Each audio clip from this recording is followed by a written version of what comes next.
He was born in Japan to less than thrilled parents. They just didn't have high hopes for Pac-Man. Nobody had high hopes for Pac-Man. Yet the little yellow dot enchanted a nation. For the second time in history, the Japanese mint had to start making more 100 yen pieces. And the world. Pac-Man is part of a national phenomenon that had to happen when the TV set married the computer. His popularity caused worldwide havoc. There was an American reaction to it, and it was a big reaction, and it was a very angry reaction. Hear the story of his birth. Nakamura-san was afraid that Americans would alter the P on Pac-Man, so he changed it to Pac-Man. His defeat. I had such a tight grip over the joystick at times, I was afraid I was going to shatter it, but I managed to cheat death. And how he captured our hearts. This is the story of Pac-Man.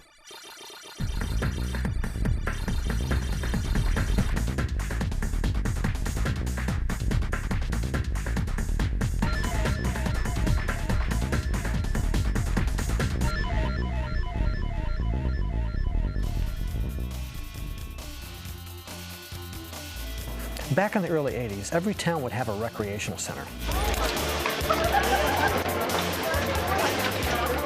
There'd be pinball games, pool tables, shuffleboard, air hockey, foosball, and then maybe a video game or two.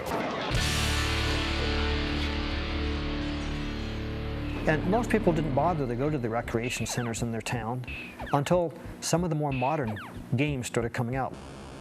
Video games have been out there since about 1972, but they really had no major impact on the public. But all that is about to change with the birth of Pong, a video game that paves the way for the golden age of arcades to officially begin.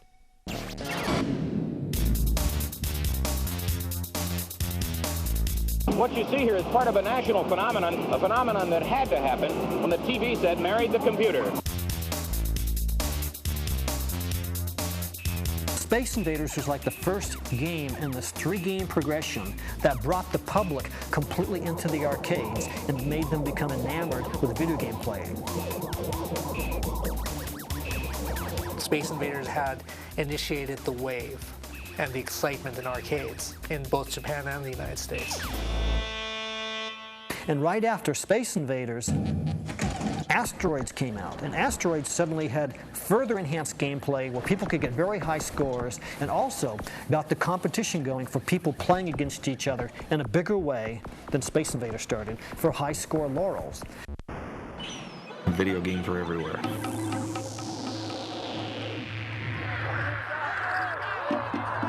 Everybody wanted to go, everybody wanted to play, everybody wanted to be the best. It starts with a quarter.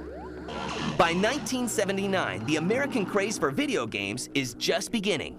They seem to have captured America's imagination and its pocket change as well. But on the other side of the world, a young Japanese game designer named Toru Iwatani is inventing something new, something that will change video games forever.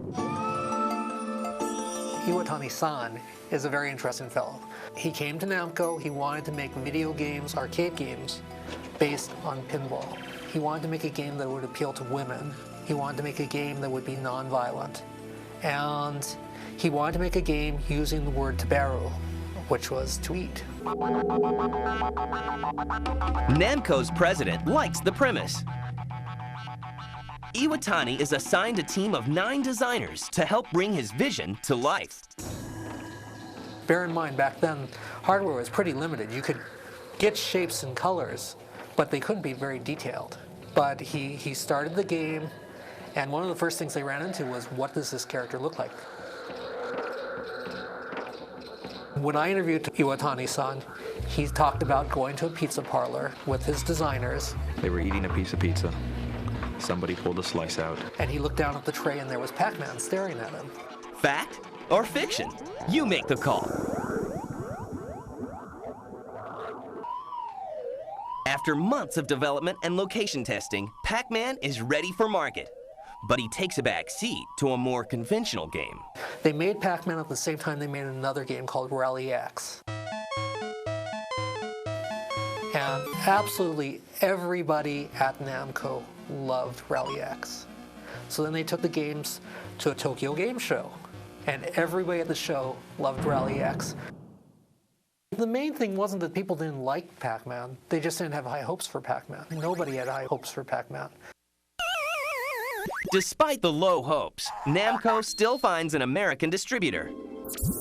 They hooked up here with Midway Games. Midway was going to import both games. They took both games to an AMA show.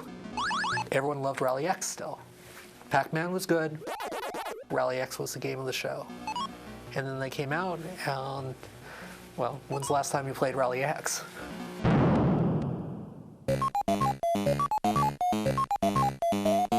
In 1980, Pac-Man is released in Japan and instantly develops a feverish following.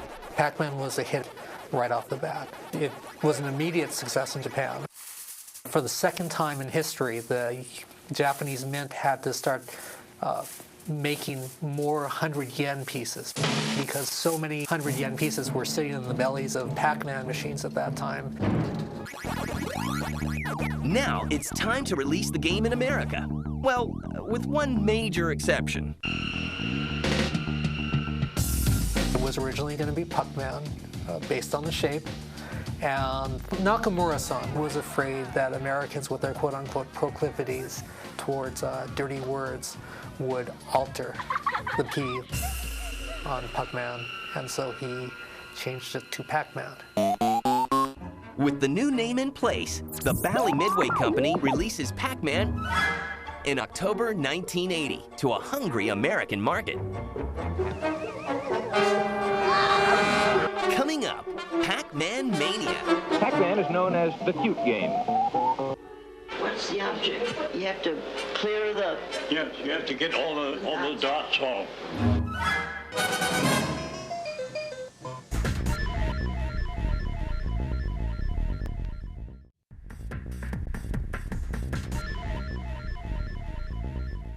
Yellow creature gobbles dots while being pursued through maze by monsters. In October 1980, Pac-Man is released in U.S. arcades, and America catches the fever. Oh, I played Pac-Man the moment it arrived at a 7-Eleven just outside of Burley, Idaho. When Pac-Man came out, it caused everybody to fall in love with video games.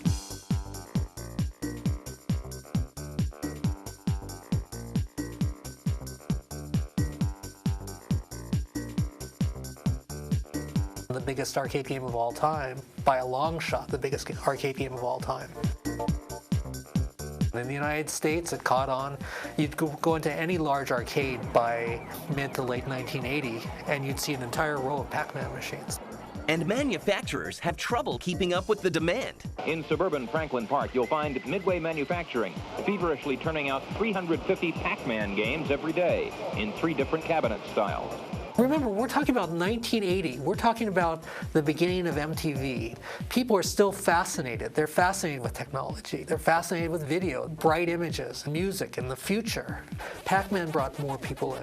People went to arcades specifically looking for Pac-Man.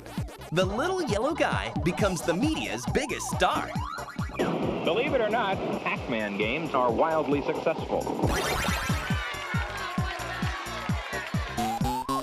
Pac-Man finds himself in some very strange places. They popped up everywhere. I mean, 7-Elevens would carry them. Grocery stores are carrying them. The funny one is that at least one funeral home had a couple of arcade machines in its basement. Pac-Man was so good that it managed to escape the arcade and be a unique item for entertainment that could be found any place, not just an arcade. It was an incredible phenomenon at that time. Suddenly, everyone wants a piece of the Pac-Man pie. Pac-Man was the granddaddy in marketing history of gaming property.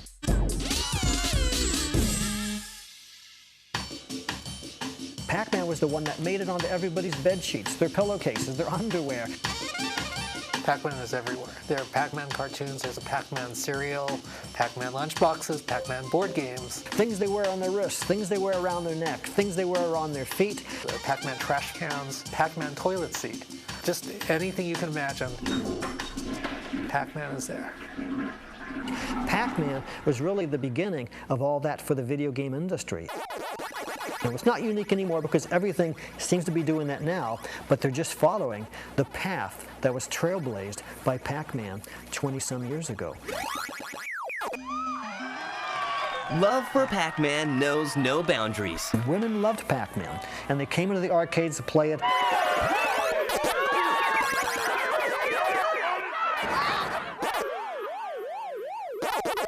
But Pac-Man causes mayhem among parents, and he finds himself on the wrong side of the law.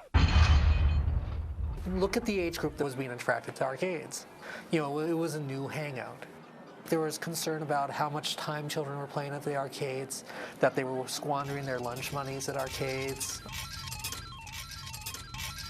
We're talking about in 1981, Americans dropped 20 billion quarters into arcade machines. They spent 75,000 man-years playing arcade games in 1981. That's a lot of time that could have been used doing homework. A lot of time that could have been used in movie theaters, according to Hollywood. A lot of time that should have been used listening to music, according to the record companies. People in all kinds of industries looked at it as a very unhealthy competition. Pac-Man becomes the poster child for the anti-video game movement. Pac-Man really was at the forefront because it was the most popular and it was an image that everyone knew. Everyone knew the little yellow ball. Clearly, that was the focal point. And there was so much press. Everybody who wanted to control and regulate and limit video game play, well, then it becomes sort of a renegade thing. You're a renegade if you play it, if you buck the system. You make all the older people mad, or you annoy them, or you do what they're telling you shouldn't be doing. There were big court cases where arcades were limited in the hours they could open and where they could be located. There was an American reaction to it, and it was a big reaction, and it was a very angry reaction. But the protests do little to reduce the fever. In fact, Pac-Mania is just beginning. Pac-Man had a very long lifespan. In 1981, Pac-Man was competing with Donkey Kong. But before it was competing with Centipede, and it was competing with Battlezone. I mean, Pac-Man had just these long, long legs. Pac-Man was hot right up until Ms. Pac-Man came and eclipsed it. Ms. Pac-Man is released in January 1982. But the game is created by college students, not Toru Iwatani, the creator of Pac-Man. Ms. Pac-Man's a great story. Namco had nothing to do with the creation whatsoever.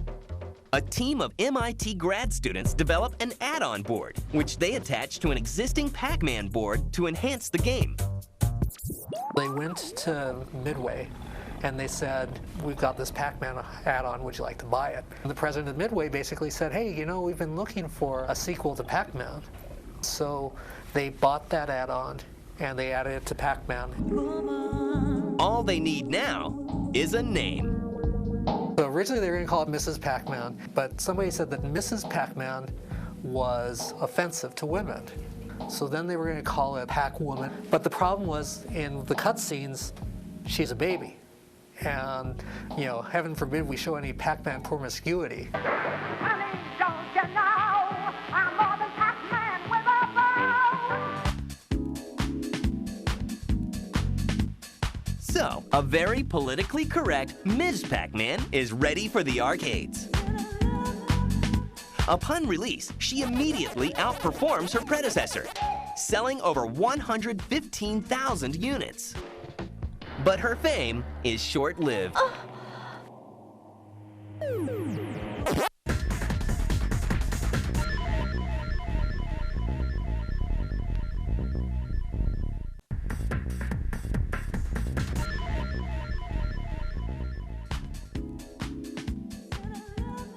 By mid-1982, the arcade craze fades as fast as it grew. Inevitably, there was a shakeout, and the number of arcades that were existing in America at that time, which numbered maybe about 20,000, which was a lot. It was an arcade in every town, essentially. Then it shook out so that there were only about 12,000 left, and then it shook out more, and there were only about 4,000 left. The Pac-Man family alone isn't enough to save the ailing arcade business. Games become unpopular when people get very good with them. You see, Pac-Man is one of the greatest games, and the reason it's one of the greatest games is because it's also one of the hardest games. Players who become adept at it know that there are patterns. And so now all of a sudden, instead of people playing for 30 seconds, now you have people who can come in, they'll drop a quarter in, and they'll play for an hour, or they'll play for 2 hours, or they'll play until they're just bored and go home. And that all of a sudden makes the arcade business extremely expensive. By this time, the public's attention has already shifted to another technological boom. In the spring of 1982, home versions of popular arcade games are flooding the market. I'd like an Atari 2600 system, please, and everything that goes with it. Everything? You sure you want everything? I want everything. Arcade knockoffs did not have to be especially good or especially attractive. They need to have decent gameplay, and they needed to have the name of the arcade game right on them. But can home consoles save Pac-Man from extinction? In April 1982, anticipation rises for Atari's version of Pac-Man for the VCS. Here comes Pac-Man, biggest game in the history of arcades. People are really excited. The pre-orders are huge. Atari is so sure that this is going to be a hit that they made more copies of Pac-Man than there were active VCSs in people's homes because people would play it, and this would be a huge hit. But the game stunk. The game really, really stunk. There was just nothing right in it. Despite the lackluster graphics, the public loves having Pac-Man in their homes. And Ms. Pac-Man follows closely behind. This Ms. plays only on the Atari 5200 Super System. Now you're talking. Attempting to cash in, competitors release their own versions of Pac-Man. There were all kinds of knockoffs. So what these companies have to do is these companies have to create something that's very Pac-Man-esque. And so you have all kinds of games that look like Pac-Man. Meanwhile, Pac-Man's legitimate relatives continue to flood arcades. There's Junior Pac-Man, Baby Pac-Man, Super Pac-Man. There are all kinds of Pac-Mans. But all the Pac-Man spin-offs in the world can't save the arcade business. By the mid-1980s, the quarters stopped flowing. The golden age of video arcades is over. Yet Pac-Man still has his loyal fans. Over the past 20 years, Pac-Man has been released on virtually every system.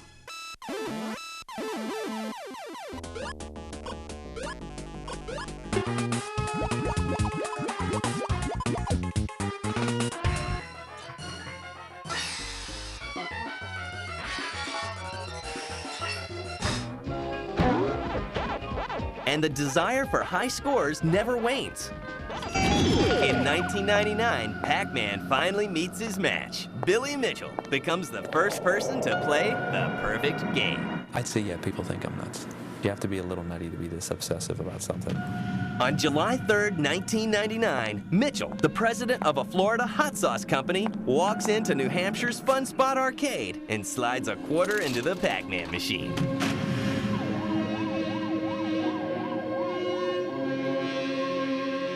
I had such a tight grip over the joystick at times, I was afraid I was going to shatter it. It was for sure the most difficult thing. 6 hours later, Mitchell manages to eat every dot, every ghost, and clear 256 screens. He actually beats the game. 6 hours isn't really any big deal.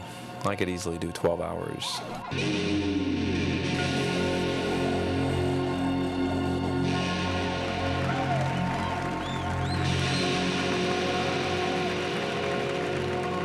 The record-breaking feat makes Mitchell somewhat of a celebrity. If I was looking for one to gain fame from, then I picked the right one. if I'm traveling someplace and if I'm traveling with Billy Mitchell, it's interesting to see the reaction that the public gives him. He has this unique persona, and people notice that, even when they don't know that he's Billy Mitchell, the world-famous Pac-Man player. Is he too old to be playing Pac-Man? Maybe. Am I too old to be doing what I do? Probably. For the young or the young at heart, Pac-Man is still evolving and still a blast to play.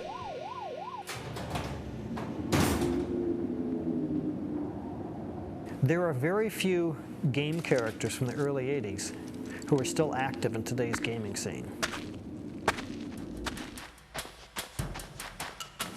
Pac-Man would be probably the main one. Pac-Man is engraved in that gaming psyche. Pac-Man did leave an indelible mark on 20th century culture, and especially late 20th century culture.